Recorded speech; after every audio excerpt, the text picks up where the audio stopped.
রহমতুল্লাহি ওয়া বারাকাতুহু।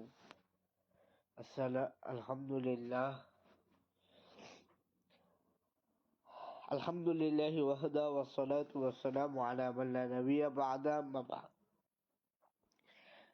যে যেখান থেকে দেখছেন দূরে কাছে দেশে বিদেশে সকলকে জানাই আন্তরিক শুভেচ্ছা মোবারকবাদ। চলে আসলাম আপনাদের সামনে নতুন একটি লাইভ নিয়ে। আজকের আলোচ্য বিষয় সহিহ হাদিসকে জাল বানানোর ব্যর্থ চেষ্টা মুজাফফর বিন মহসিনের। আমি গত পর্বে আপনাদেরকে দেখিয়েছি শেখ মুজাফফর বিন মহসিন একটা টনটনে জাল হাদিস, যে হাদিসের মধ্যে দুইজন মিথ্যুক রাবী ছিল, ওই জাল হাদিসকে সহি বলে চালিয়ে দিয়েছে। আজকে আমরা দেখাবো একটি টনটনে সহি হাদিসকে মুজাফফর বিন মহসিন জাল বলে জাতিকে ধোঁকা দেওয়ার চেষ্টা করেছে। চলুন চলে যাই তার বই রাসূল সাল্লাল্লাহু আলাইহি ওয়াসাল্লামের সালাত, জাল হাদিসের কবলে রাসূলের সালাত সাল্লাল্লাহু আলাইহি ওয়াসাল্লাম। এই বইয়ের 352 নম্বর পৃষ্ঠার মধ্যে উনি একটি হাদিস উল্লেখ করেছেন। সবুজ কালি দিয়ে আমি হাইলাইট করে রেখেছি, দেখুন। আন আলী রাদিয়াল্লাহু আনহু قال لا جمعة ولا تشريق إلا في مصر الجامعين। অর্থ, আলী রাদিয়াল্লাহু তাআলা আনহু বলেন, শহর ছাড়া জুমা ও তাশরিক নেই। দলিল সুনানুল কুবরা লিল বাইহাকি, হাদিস নাম্বার 5823। তাহকিক উল্লেখ করতেছেন কি হাদিসটি জাল কেন? কারণ মারফু সূত্রে এর কোনো ভিত্তি নেই। নাউজুবিল্লাহ। একটা হাদিস মারফু সূত্রে ভিত্তি না থাকার কারণে ওই হাদিসটি জাল হয়ে যায়, এটা কে বললো আপনাকে? এই উসুল কোত্থেকে আসছে? বুখারী মুসলিমে অসংখ্য মারফু হাদিস আছে, মাওকুফ হাদিস আছে, মাকতু হাদিস আছে। সাহাবীদের কথা, তাবিঈদের কথা, এই কথাগুলো জাল হয়, কে বলেছে? এরপর উনি উল্লেখ করতেছেন, উল্লেখ্য যে উক্ত মিথ্যা বর্ণনা ধারায় হেদায়ের লেখক গ্রামের জুমার সালাতকে শুদ্ধ হবে না বলে দাবি করেছে। আচ্ছা, হেদায়ের লেখক যদি কোনো একটা হাদিসকে ভুল হিসেবে কোট করে, সেটা তো হেদায়ের লেখকের ভুল, এজন্য হাদিস জাল হয়ে যায়। কে বললো এটা? এটা কেন জাল হবে হাদিস? এই হাদিস আপনি নিজে মাওকুফ হিসেবে বর্ণনা করতেছেন, আবার বলতেছেন কি মারফু হিসেবে এর কোনো ভিত্তি নেই। আপনি যদি এই হাদিসটা কলা রাসূলুল্লাহ দিয়ে বলতেন এবং পরবর্তীতে বলতেন যে মাওকুফ হিসেবে হাদিসের কোনো ভিত্তি নেই, এজন্য হাদিসটা জাল, তাহলে ঠিক ছিল। কিন্তু আপনি নিজেই এটা সাহাবী আলী রাদিয়াল্লাহু তাআলা আনহুর বক্তব্য হিসেবে উল্লেখ করেছেন, আবার বলতেছেন এর কোনো ভিত্তি নেই। উনি যে দলিলটা দিয়েছে শেখ শেখ মুজাফফর বিন মহসিন সাহেব, সেটা হচ্ছে কি আল বাইহাকি, বাইহাকি সুনানুল কুবরা হাদিস। চলুন আমরা চলে যাই সুনানুল কুবরা লিল বাইহাকি। এটা দারুল কুতুব এলমিয়ার ছাপ, তৃতীয় খণ্ড, 254 পৃষ্ঠা, হাদিস নাম্বার 5616। দেখুন, এখানে উল্লেখ করেছেন লা জুমআতা ওয়ালা তাশরিকা ইল্লা ফি মিসরিল জামিঈন। এই হাদিস উল্লেখ করার পর এই হাদিস সনদ সহিহ না যঈফ কিছুই বলেনি ইমাম বাইহাকি রহমতুল্লাহ আলাইহ। এই হাদিসটা আর কোন কোন কিতাবে আছে ওইটা যদি উনি দেখে দিতেন, তাহলে এই ভুলটা করতেন না। কেননা অনেক ইমাম এই হাদিস উল্লেখ করার পর এই হাদিসকে সহিহ বলে স্বীকৃতি করেছে।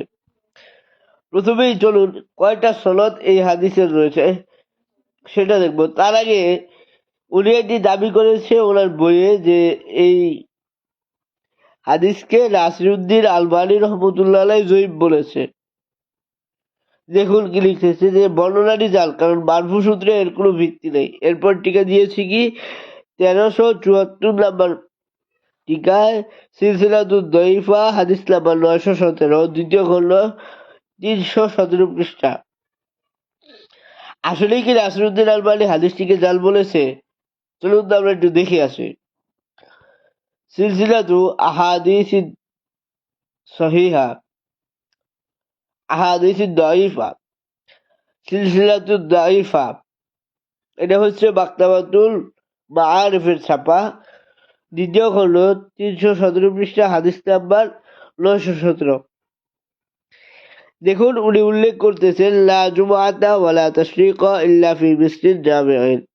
এরপর লিখতেছেন লা আসলা লাহু মারফুআন। উনি এতটুকুর অনুবাদ করেছে মুজাফফর বিন মহসিন সাহেব, এই দুটুকের কথা উল্লেখ করেছেন এবং এখান থেকে ওই রেফারেন্স গুলোকে নকল করেছেন।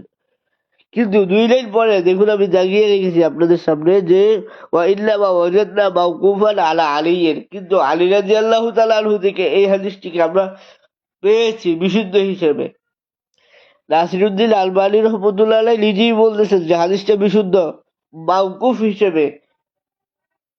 উনি শুধু প্রথম অংশটা লিখেছেন লা আসলালাহু মারফুআন, এইটা লিখেছেন, কিন্তু মাওকুফ হিসেবে যে এই হাদিসটা বর্ণিত এটা উনি স্বীকার করে নাই। দেখুন একবারে নিচে সবুজ 2 দাগের মাঝে আমি দাগিয়ে রেখেছি, উনি বলেছেন ও সাঈদ ইবনু উবাইদুল্লাহ সিকাবির রিজালি সুন্নতি ওয়া মিসলা আব্দুর রহমান আস-সুলাইমি ফাসানাদু সাহিহুল মারফুআন।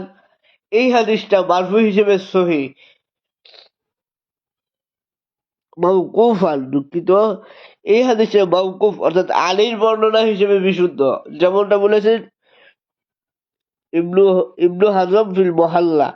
ইবনু হাজম মুহাল্লার মধ্যে এই হাদিসকে সহিহ বলেছেন। নাসিরউদ্দিন আলবানীও বলেছেন হাদিসটা মাওকুফ হিসেবে সহিহ, মারফু হিসেবে ভিত্তি নেই বলার পরই উনি বলে দিয়েছেন মাওকুফ হিসেবে হাদিসটা সহিহ। আর এই হাদিসটার একটা সনদ নয়, একাধিক সনদ।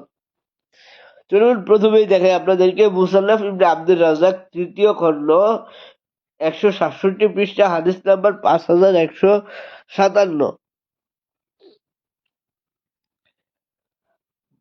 5175 নম্বর হাদিস দেখুন আন আব্দুর রাজ্জাক আন মা'মার আন আবি ইসহাক আন হারিস আন আলী قال لا جمعة ولا تشريق إلا في مسجد جامع। এই হাদিসটা উল্লেখ করেছেন, এই হাদিস উল্লেখ করেছেন।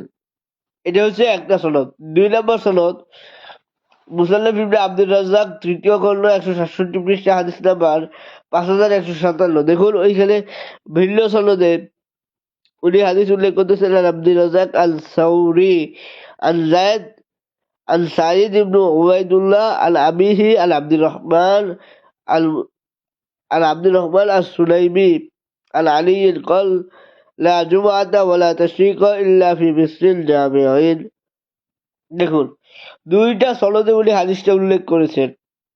আরেকটা সনদ আপনাদেরকে দেখাবো, দেখুন আরেকটা সনদ দেখাই। এটা হচ্ছে মুসান্নাফ ইবনে আবি শাইবা। মুসান্নাফ ইবনে আবি শাইবা থেকে আপনাদেরকে আরেকটা সনদ দেখাই আমি আপনাদের। চলুন 4th খণ্ড 74 এবং 75 নম্বর পৃষ্ঠা দেখুন। হাদাসানা আবু বকর قال হাদাসানা জারির عن منصور عن طلحة عن سعيد بن عبيدة عن أبي عبد الرحمن قال قال علي لا جمعة ولا تشريق إلا في مسجد الجامعين। এই হাদিসটা উল্লেখ করার পর টিকায় লক্ষ্য করুন, 4 নম্বর টিকায় সহিহ, এই হাদিসটা সহিহ। তাহলে মুসান্নাফ ইবনে আবি শাইবার মধ্যে এই হাদিসকে সহিহ বলে দিয়েছেন। দেখুন তাহকিক, এই যে এইটাতে হ্যাঁ নাসির ইবনু জাফর, এই যে উনি বলে দিয়েছেন হাদিসটা যে বিশুদ্ধ, দেখুন সহিহ। এরপর আসুন আরেকটা আপনাদেরকে দেখাই। এবার আসুন উমদাদুল কারি শারহে সাহিহুল বুখারী, এই উমদাদুল কারির মধ্যে এই হাদিসটা উল্লেখ করেছেন। দেখুন আমি আপনাদেরকে দেখাচ্ছি যে قال علي رضي الله عنه وروى أيضا بإسناد صحيح। প্রথমে দেখুন রোয়া আয়দন বিসনাদিন সাহিহ উল্লেখ করে দিয়েছেন যে সহিহ সনদে হাদিসটা বর্ণিত কি যে হাদাসানা জারির আল মানসুর আন তালহা আন সাঈদ ইবনে উবাইদুল্লাহ আন আবি আন আব্দুর রহমান আন্নাহু قال قال علي রাদিয়াল্লাহু তাআলা আনহু লা জুমআতা ওয়া লা তাশরিকা ইল্লা ফি মিসরিল জামি'। এই যে এই সনদ জানি থেকে মানসুর, তিনি তলহা থেকে, তিনি সাঈদ ইবনে উবাইদুল্লাহ, তিনি আব্দুর রহমান থেকে, এই যে সনদটা, এই সনদটা সহিহ। রাওয়াহ আইদান বিসানাদিন সাহিহিন। এই উমদাদুল কারীর মধ্যে এই হাদিসকে সহিহ বলে দিয়েছেন। তাহলে আপনাদেরকে আমি দেখালাম যে উমদাদুল কারীতে সহিহ বলেছেন, এরপর হচ্ছে মুসান্নাফ ইবনে আবি শাইবার মধ্যে এই হাদিসটাকে সহিহ বলেছেন। এরপর নাসিরউদ্দিন আলবানী রহমতুল্লাহ আলাইহি আল মুহাল্লা কিতাব থেকে এই হাদিসকে সহিহ প্রমাণ করেছেন। আল মুহাল্লা কিতাবে বলে দিয়েছেন হাদিসটা সহিহ। ইবনু হাজম রহমতুল্লাহ আলাইহি। এবার আসুন আরেকটা দলিল দিয়ে ভিডিওটি আমরা শেষ করবো ইনশাআল্লাহ। দেখুন আরেকটা দলিল আপনাদেরকে দেখাই। এটা হচ্ছে গিয়ে আদ-দারায়া ফি তাখরিজিল হিদায়া, ইবনে হাজার আসকালানী রহমতুল্লাহ আলাইহি। উনিও এই হাদিসটাকে উল্লেখ করেছেন।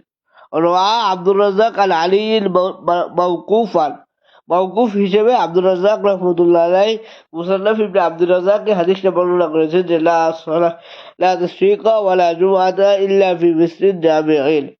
এই হাদিস উল্লেখ করার পর উনি বলতেছেন ইসনাদুহু সাহিহ, এই সনদটা সহিহ। তাহলে আমরা তিনজন নয়, চারজন ইমাম থেকে দেখালাম। ইবনে হাজার আসকালানী রহমতুল্লাহ আলাইহি থেকে দেখালাম, এরপর ফাথুল বারি থেকে দেখালাম আপনাদেরকে, উমদাদুল কারী এখান থেকে, সহিহুল বুখারী এখান থেকে দেখালাম, মুসান্নাফ ইবনে আবি শাইবা থেকে দেখালাম, এরপর দেখালাম আমরা সিলসিলাতু আহাদিসিস সাহিহা থেকে, যে এই হাদিসকে চারজন নয়, পাঁচজন ইমাম সহিহ বলেছেন। আর সে জায়গায় আমাদের শায়েখ আব্দুর রাজ্জাক মুজাফফর বিন মহসিন উনি বলে দিয়েছেন হাদিসটা জাল। মাআযাল্লাহ, আল্লাহ তাআলা ওনাদের এইসব জালিয়াতি থেকে আমাদের সকলকে হেফাজত করুক। আল্লাহুম্মা আমিন। আসসালামু আলাইকুম ওয়া রাহমাতুল্লাহি ওয়া বারাকাতুহু।